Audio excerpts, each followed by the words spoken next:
তুই অন চাঁদা কালেকশন করিবার লাই, তুই নেতা সাইজের লাই, ওলামায়ে কেরামকে হত্যার হুমকি দাস। তুমি কোন সাহসে, কেন, কিসের স্বার্থে, কার প্ররোচনায়? তৌহিদি জনতা ব্যালটের মাধ্যমে এর জবাব দেবে ইনশাআল্লাহ। শতানে মাহফিল বন্ধ করতে ইত্যাদি সংবাদ সম্মেলন করিয়া আর হুতের ওসিয়ত করে কি বিপদে আছি। কবে দেখছনি আফসারির হলদাইতে ধরে এদের কাচ্চত খারাপ। আয় 25 বছর বালা আসিলাম, আয় কি অন্যায় করলো বা জানলে সংবাদ সম্মেলন করে আফসারির ঠেকাও। ও মা জিয়ানো আর বাড়ি লাকসাম শরীফ 8 নম্বর ওয়ার্ড, সমানে ফেসবুকে দিছে, তারে বয়কট করলাম। তাই কইলাম আল্লাহ তো কনে যেতে মাই আর বাড়ি কই। স্ট্যাটাসটা তো আপনারা দেখছেন, এর আগের স্ট্যাটাসে আমি আল্লাহর প্রিয় বান্দির জন্য দোয়া করছি। এই কালকে একটা স্ট্যাটাস দিছি, এই স্ট্যাটাসটা আগে তো কেমন, শহীদ প্রেসিডেন্ট জিয়াউর রহমান রহিমাহুল্লাহ তাআলা এর ওয়াইফ, সাবেক প্রধানমন্ত্রী মহান প্রভুর জিম্মায়, মহান আল্লাহ তাকে ক্ষমা করে জান্নাতের মেহমান হিসেবে কবুল করুন। আমার ছেলে রাফিউল্লাহ এবং অলিউল্লাহকে বলছি, প্রিয় সন্তান, আমি মারা গেলে যথাসময়ে আমাকে কবর দিবে, কারণ আমি যদি জান্নাতি হই কবরে আমার খানার প্রস্তুত আছে, আর যদি জাহান্নামী হই কবরে আমার মায়ের প্রস্তুত আছে। তোমাদেরকে আমি অনেক কষ্ট করে যত্ন করে আদর দিয়ে বড় করেছি, আমার কবর নিয়ে, মৃত্যু নিয়ে, এগুলো নিয়ে যাতে তোমরা কোনো টালবাহানা না করো। হে প্রিয় সন্তান, আমাকে যথাসময়ে কবর দিও, আমার লাশ নিয়ে টালবাহানা করিও না। পৃথিবীতে অন্তত যথাসময়ে আমার মৃত্যু সংবাদ এবং কবরস্থ হওয়ার এটা আমার নাগরিক অধিকার। এই অধিকার আমার আল্লাহ এবং রাসূল সাল্লাল্লাহু আলাইহি সাল্লাম দিয়েছেন। প্রিয় সন্তান, তোমার কাছে শুধু আমি এটুকু চাওয়া পাওয়া, আমার বন্ধু বান্ধব, আমার দেশবাসী যাতে যথাসময়ে আমার মৃত্যু সংবাদ শুনে আমার জন্য দোয়া করে। আমার মৃত্যু নিয়ে কোনো কারচুপি করিও না। রাফিউল্লাহ এবং অলিউল্লাহ, তোমাদের দীর্ঘ জীবন কামনা করতেছি। আসসালামু আলাইকুম ওয়া রাহমাতুল্লাহি ওয়া বারাকাতুহু। এটা হলো পরের স্ট্যাটাস। আমি কি অন্যায় করে ফেললাম?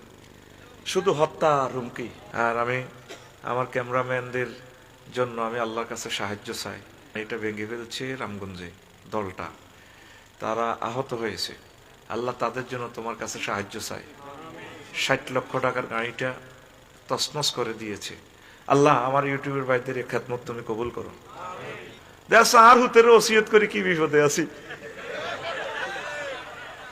আমরা তো শিক্ষক তো এইভাবে শিখায়, তুই রাগস কা ভাই। আমরা তো সরাসরি তোদেরকে বললে তোদের মন কষ্ট হয়, তাহলে এটা তো একটা হেকমত আছে, আমরা কারেকশন হয়ে যাই। এটাই তো আমি তো দলও করি না, তুইও আর দল করস না। আর তো রাজনীতি করি না, রাজনীতি শিখাইতেছি তোদেরকে, তোরা করবি। তোরা আমাদের প্রধানমন্ত্রী হইবি, প্রেসিডেন্ট হইবি, যা হইবার হইবি, হইতে হইতে হতে যাবি, হতাতে উড়ি হইবি। আমরা তোদের টিচার, যেখানে তোরা মিসগাইড করবি ট্রাফিকের মতো আমরা পথ দেখাই দিব। আমরা তো গাড়ি চালাবো না, চালাইবা তোমরা। আমিন। আর হুতরে ওসিয়ত করি, আজ যাও আর হুতরে ওসিয়ত করছি, হুতরে কাইল্লা তো যাইবি দারুন না ঢাকা, আই মরলে তুই আরো জানাজা দিবি। কারণ অনেক হুজুরে জানেও না সূরা ফাতিহাতে জানাজার নামাজে হরণ লাগে, এই যেন লাগবে আরে কবাগবি। কবে দেখছো নি আফসারিতে হলদাইতে ধরে এদের কাচ্চত খারাপ। তুই হযরত গুগল শরীফটা খুলিছা, কেরাতুল সূরাতুল ফাতিহাতে ফিল জানাজাতে জায়েজুন আমলা, ইবনে আব্বাস রাদিয়াল্লাহু আনহুমা জোরে জোরে পড়তো। তোরা আরে হাসি দি মারি আরো সোজা করতে দিবি গে, আমি মরিও তো সোজা হইতাম না। তোরা শিখতে হাতুন আর রকমে আল্লাহ আরে আর সিস্টেমে আল্লাহ সাল্লাহ শান ওনার ইচ্ছা শক্তি সিস্টেম বানাইছে। কথা ঠিক কিনা? এতে গুগলের জিজ্ঞেস করিস, সকল এলেম এখানে ডাউনলোড করে দিছে ওলামায়ে কেরাম। এটা একটা নেয়ামত। চ্যাট জিপিটি বানাইছে ইসলামের বিরুদ্ধে বললে যে কোনো ব্যাখ্যা তো যদি জিজ্ঞেস করো সেতে কই এলায়, যদি কই অর্থ মন্ত্রণালয়ে কোরআন এবং হাদিসগুলো আরবিতে অর্থসহ লিখুন, ফাত করে লইয়া নেই। আবার এরপরে আমি কি আপনাকে এই বাজেটটা প্রেজেন্ট করে দিব কিনা, যদি কোন হ্যাঁ দিয়ে দেয়। এরপরে যদি আমি এটা পিডিএফ ফাইল দিব কিনা। এই কাফেররা এটি বানাইছে এই চ্যাট জিপিটি গুগল এখন ইসলাম ধর্ম গ্রহণ করিয়ে এলেছে। আমি 39টা মন্ত্রণালয় বার করবার পর এই বুদ্ধি আমার ক্লাস 9-এর ছাত্র আমার হুজুর চ্যাট জিপিটির জিজ্ঞান না ঘুষের খারাপ দিকগুলো বললাম তুই আর 100টা দে ওমা চ্যাট জিপিটি 100টা দি সিরিয়ালে আমরা চাইলে আমি এটা ফাইল করে দিই আরো চাইলে আরো দিই বললাম 500টা দে 500টা রুল নম্বর দিয়ে দিছে ঘুষের এই এই আপনার ক্ষতিকারক দিক বাংলাদেশের সকল আলেম মিলি ঘুষের 500টা ক্ষতিকারক দিক চ্যাট জিপিটি লিখতে হইতো না সব আলেম মিলি এর যন্ত্র এটা করিয়ে লেছে এইটি যা বানায় ইসলামের বিরুদ্ধে এটি ইসলাম ধর্ম গ্রহণ করিব ওইটা তুই শুধু এটা কাজে লাগাইতে এলে সারে তুই তো শুধু এটা তুই মাইয়া চাস এই যে সূরা ফাতিহা সলাতুল জানাজা কয় না সলাতুল মানি না জান নামাজ লা সলাতা ইল্লা বিফাতিহাতিল কিতাব যে জন্য হড্ডি আছে আগে হড় আরলে আবার কোবাকুবি লাগিও না তোরা কারণ এই দেশে বালা কথা কইলে ভাজ্যে কইতে আয় 25 বছর বালা আছিলাম অন কিছু বালা 23 ক্যারেটের এই স্বর্ণগুলো বেচতাম চেষ্টা করি এর সিঙ্গাপুরের অন হাত ধোয়ানো তালা লাগালা ও কোবায়াতে রে এই হোলাগুন আমজাদের নগর আর হলে কত সেলফি উঠাইলো আর কি অন্যায় করলো বা জানলা সংবাদ সম্মেলন করে আফসারির ঠেকাও ওমা জিয়ানো আর বাড়ি লাকসাম শরীফ 8 নম্বর ওয়ার্ড হমানে ফেসবুকে দিছে তারে বয়কট করলাম তাই কইলাম আল্লাহ তো কনে যেতে মাই আর বাড়ি কই এই যখন মানুষ আল্লাহওয়ালা হয় তখন তার বাড়ি ঘর থাকে না মোহাম্মদ সাল্লাল্লাহু আলাইহি ওয়াসাল্লাম জান্নাতের টিকিট দিয়ে মানুষেরই স্টার লাইনের গোল্ডেন ওয়ান ইংল্যান্ড ওয়ান আর ওনারে বাড়ি দৌড়ায় লক্ষ লক্ষ পয়গাম্বর কারো করে বাড়ি থাকতে দেন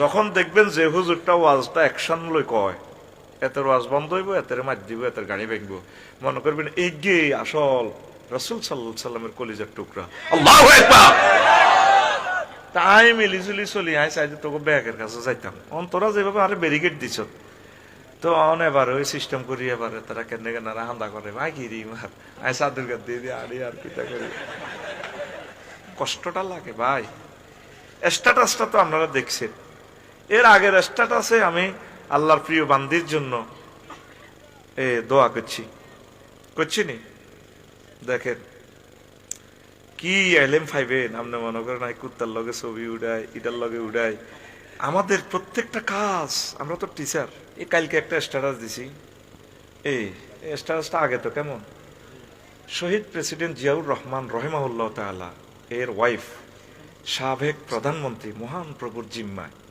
মহান আল্লাহ তাকে ক্ষমা করে জান্নাতের মেহমান হিসেবে কবুল করুন স্ট্যাটাস এটা তো আর নকল করতে ইত্যাদি না টাইম লাইনে গেছে এই যে ওনার নাম কেন ধরলাম না হাদিস শরীফে যতগুলো মহিলা সাহাবী আছে তাদের ছেলে নিয়ে অথবা তাদের স্বামী নিয়ে বা তাদের আব্বা নিয়ে মহিলাগুলোর নাম লেখা আসমা বিনতে আবি বকরিন আয়েশা সিদ্দিকা খাদিজা বিনতে খুয়াইলদ আমি ম্যাডামের নাম ধরি নাই কারণ তার নামটাও ফর্দা আর আমাদের শহীদ প্রেসিডেন্টের নামে কি লিখছি রহিমাহুল্লাহ তাআলা স্ট্যাটাসে আসেনি বাংলাদেশের অদ্বিতীয় একটা স্ট্যাটাস দেখান যেখানে রহিমাহুল্লাহ তাআলা লিখছি তাইলে আমি ঘুম থেকে উঠলাম ফজর পড়েছিলাম কালকে 9টাতে উঠি এটা দিলাম এরপরে একটা স্ট্যাটাস দিলাম আমার ছেলে রাফিউল্লাহ এবং অলিউল্লাহকে বলছি প্রিয় সন্তান আমি মারা গেলে যথাসময়ে আমাকে কবর দিবে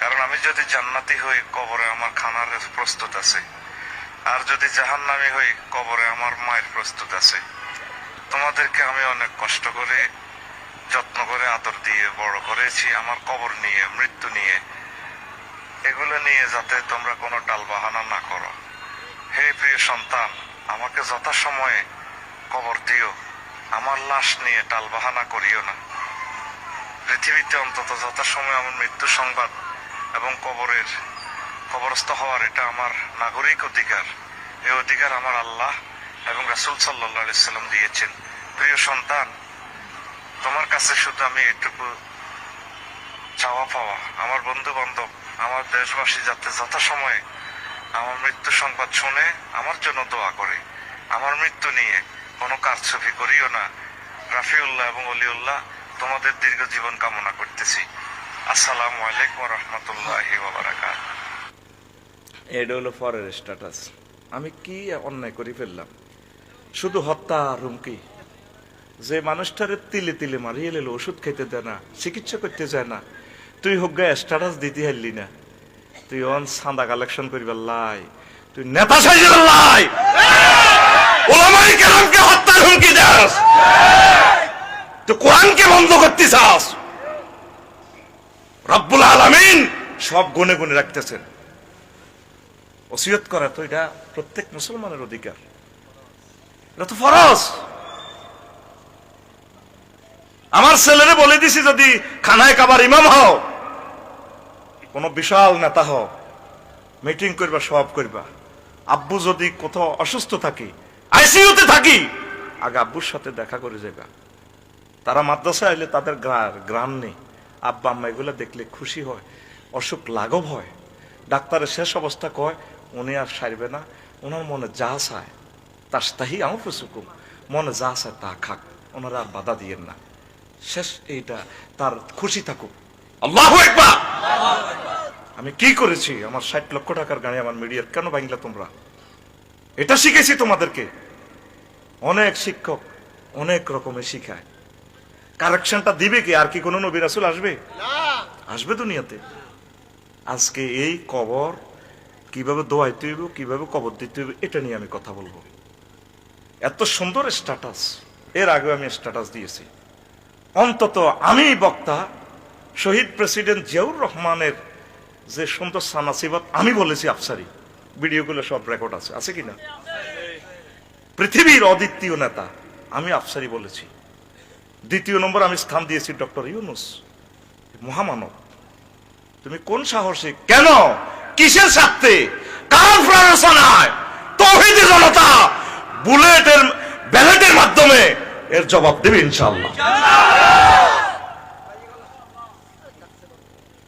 প্রিয় বন্ধুরা, আল্লাহ জাল্লা শানু বলছেন কুল্লু নাফসিন যায়কাতুল মাউত, প্রাণ আছে যার, মরণ আছে তার। প্রত্যেক ব্যক্তি মরণের স্বাদ আস্বাদন করবে। আমরা জিহবাদি খাই না? খাই কি? জিহবাদি। গরুর প্রাণটা যাইতে দেখবেন যে জিহবাটা বের করে, মা কই ওঠে, জবাই করে, মা কই ওঠে, মাথাটা কিভাবে মারে, দাঁতের মধ্যে জিহবাটা আটকে দিয়ে কামড় দিয়ে আলাদা করে এরপরে প্রাণটা যায়। এইভাবে আমার আপনার এই জীবনটা যেতে কষ্টটা করা লাগবে। স্বয়ং রাসূল সাল্লাল্লাহু আলাইহি ওয়াসাল্লাম পর্যন্ত এই কষ্টটা, ওনাকে আজরাইল আলাইহিস সালাম এইভাবে সিস্টেম আল্লাহর হুকুম মাফিক, হুজুর কান্দি দিছি। আজরাইল আলাইহিস সালাম কই, হুজুর আপনি কান্দেন যে আনিজি লাগে দে, কত থাম একটু, আমারও তো মারিয়ে লিছ। কি হয়েছে হুজুর? আমি যে কষ্ট পাইলাম, আমি যে কষ্ট পাইলাম, তুই আমারে কি করছো? ওই আল্লাহ রাসূল, আমি শাহাদাত আঙ্গুলি দিয়ে আপনাকে টাচ করছি। ও আজরাইল রে, আমার মনে হচ্ছে সপ্তাহ আসমান জমিন দিয়ে তুই আমার চাপ দিছ। তাহলে আমার এই লুধিয়ারা 14 গ্রামের লোকগুলো 10টা অপারেশন রোগী, 80 বছর বয়স, এই সময় যদি, বা তারা প্যারালাইসিসে 10 বছর শুয়ে এক অঙ্গ ফসে গেছে, এই অবস্থা যদি তারা মরে, এত কষ্ট দেশ কেমনে তারা ইমান রাখবো? ওইয়া রাসূলুল্লাহ, এর চেয়ে সহজ বুদ্ধি আর নাই। সবচেয়ে কম সিলেবাসটাই আপনাকে অ্যাপ্লাই করছি। ওই শেষ সময় আইসিইউতে, ওই শেষ সময় ইবলিস এসে আপনার এই 80 বছর 90 বছরের আমলগুলা বরবাদ করে আপনার ইমানটা নিয়ে যাবে।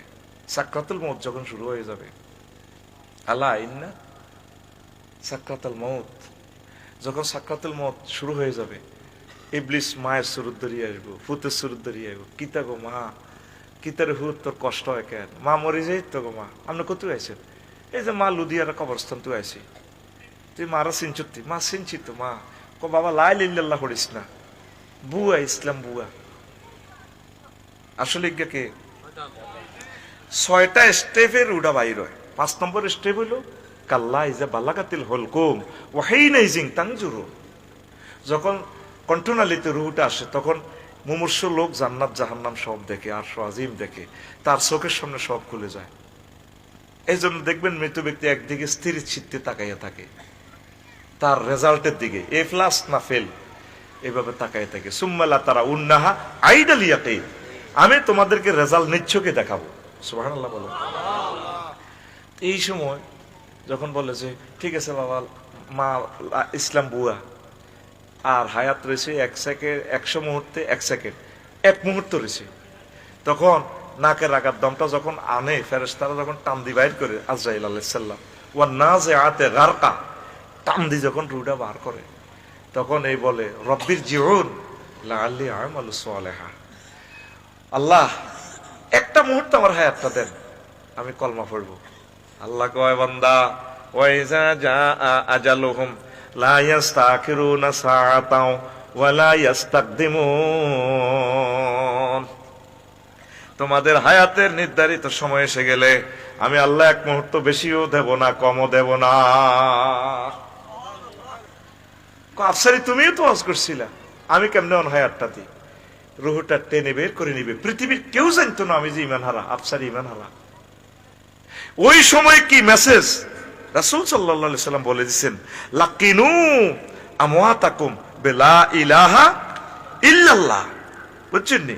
রাসূল সাল্লাল্লাহু আলাইহি সাল্লাম বলছেন, লাকিনু আমওয়াতাকুম বিলা ইলাহা ইল্লাল্লাহ। তোমরা এই মৃত ব্যক্তিটারে তোমরা লা ইলাহা ইল্লাল্লাহর তলকিন দাও, তাকে তলকিন দাও। মনে করাই দিতেছে সাকরাতুল মউতে আছে, আইসিইউতে, সে বিশেষ রুমে আছে। তার একজন পরিবারের যিনি তার সাথে দেখা দিতে পারবেন, মুহরিম, তার ছেলে হোক, জির জামাতা হোক, নাতি হোক, তার বংশের যিনি তার সাথে দেখা দেওয়া যায় এমন একজন ব্যক্তি, বা কোনো মহিলা যদি থাকে, কেউ নাই, আল্লাহওয়ালা মহিলা তার আত্মীয়র ভিতরে, তিনি মনে করে দেবেন, আম্মা, আন্টি, নানু, বলুন আপনি লা ইলাহা ইল্লাল্লাহ। রাসূলের এই হাদিসগুলো কে রে ভাই আমল করব? তো এই সময় লা ইলাহা ইল্লাল্লাহ পড়লে তুই তো জান্নাতে যাবি গা। এই কথাগুলা আমরা ছাড়া কে বলবো? এবার কইবো আফসারি তো চিকিৎসা বিজ্ঞানের বিরুদ্ধে কইয়ে লেছে, আইসিইউতে রোগী থাকবো, আত্মসব বার করে দিব। 0 না 21 বা একটা খবর ফাঁস হয়ে যাবো, এটা কিতা? আল্লাহ কি এগুলো চাইবো? ওনার ফাঁস শিওরে বসে বসে কলমাটা মনে করে দিবে। উনি অজ্ঞান থাকুক, উনি বলা শর্ত না, ওনাকে মনে করে দিবে, আম্মু আপনি বলেন লা ইলাহা ইল্লাল্লাহ, শিওরে সূরা ইয়াসিন পড়বে। এই কাজগুলো তো আফন লোকেরা করবে। ইসলাম যে একটা সিস্টেম দিছে, এই মৃত ব্যক্তির এই কাজগুলো পরিবারের কাছে দিছে। আমিন কর। পরিবারের সাথে ভালোবাসা। প্রথম পরিবার গঠন করছেন আল্লাহ জান্নাতে, ইয়া আদামুসকুন আওতাওয়াজাউজুকাল জান্নাহ। আদম, এই প্রেমের সংসার করো তুমি আর তোমার ওয়াইফ। আমরা এই জান্নাতি পরিবারেই আছি। তো এখন এই জন্য ইসলামের দণ্ডবিধি হইল কি, আমাকে যদি হত্যা করেন, আমাদের ব্রিটিশ লতে আইন করে রেখেছে রাষ্ট্রপতি মাফ করবে। তারা কে অধিকার দিছে? রাব্বুল আলামিন বলছেন ইল্লা ওয়ালিয়িহি, তবে তার অভিভাবক যদি মাফ করে দেয়। আমরা 100 কোটি টাকা চাই, এটা দিবেন, এটা রাসূলুল্লাহ দিয়াত দিবেন, মাফ, অথবা টাকা লাগবে না, যার মাফ করে দিছে। আর আমরা লাইডারে মারিয়া লাভ কিতা, আফসারি বেড়ে বুলক্রমে মারিয়ে লেছি, আমরা মাফ করে দিলাম। আল্লাহ কয় এই দায়িত্বটা শুধু আমি অভিভাবকের উপরে দিছি। তো মওতের এই দায়িত্বটা তো এখন আমাদের কাছে নাই। ঠিক তদরূপ আমি কোথাও জানাজা গেলে আগে বলি, ইমাম সাহেব, আম্মা যেহেতু এই এলাকার মুসল্লি, ইমাম হলো তাদের সাক্ষী, উনি ইমামতি করবেন। তো ইমাম সাহেব কোন আফসারি ভাই আপনি করেন না, আমি দোয়া করে দিব আপনি ইমামতিটা করেন। আগে কত সুন্দর পাবলিসিটি করতো। একটি শোক সংবাদ, মানুষের মনোপ্রাণ কত নরম হয়ে যেত, হইতো কিনা? মা বোনেরা শুনতো, হা অমুকে চলে গেছে, এই যে 1 সেকেন্ড শোক করলো, হা, এটাও তো তার সোয়াব কিনা? আল্লাহ ইচ্ছা করলে কিয়ামত পর্যন্ত যত মানুষ আসবে সব মানুষের একসাথে আনি মারতে পারতো কিনা? এটা একটা ইউনিভার্সিটি করে রেখেছে আল্লাহ। তাদেরকে দেখে দেখে জোরু কুবুরাহু, তোমরা তাদের কবর জিয়ারত করো, ফাইন্নাহু তুযাক্কিরুকুমুল, এটা তোমাদের জন্য একটা ইবরত, মওতের কথা স্মরণ করাই দিবে। এই জন্য আল্লাহ আমাদের সামনে কাউকে মারতেছেন, কেউ জন্ম নিচ্ছে, হাসি উল্লাসের ভিতরে দুঃখের সাগরে রাখতেছেন, যাতে আমরা বারবার আল্লাহর দিকে ফিরে আসি, ইউটারন করি। আল্লাহু আকবার। তাহলে আল্লাহ জিনিসটা আমাদের শিক্ষার জন্য করছেন না? তো এই কাজগুলো পরিবারের কাছে একমাত্র দায়িত্ব।